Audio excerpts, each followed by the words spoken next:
What was the Casablanca Conference? On this day in history, January 14th, 1943, the ANFA Conference, also known as the Casablanca or Symbol, was held in French Morocco to plan the Allied European strategy for the next phase of the Second World War.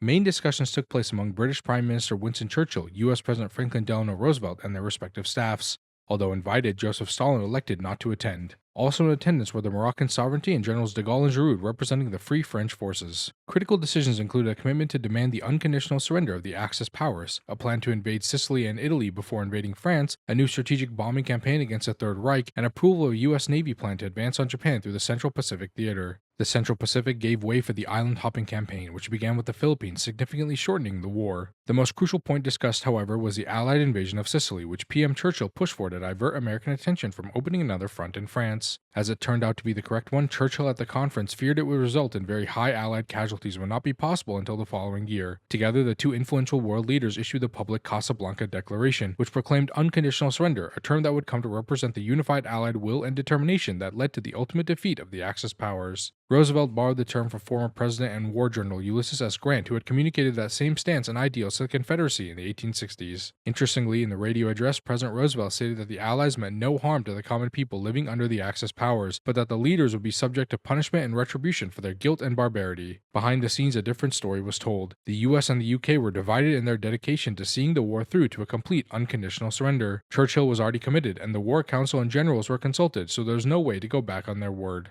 According to source materials, the disconnect was present and even suggested that it was Roosevelt's doing alone, but by all accounts, the United Kingdom, along with the other allies, did in fact stick it out to see the end of Germany and the Axis powers. If you've learned something, consider dropping a like and subscribing to my channel. Your support would mean the world to me.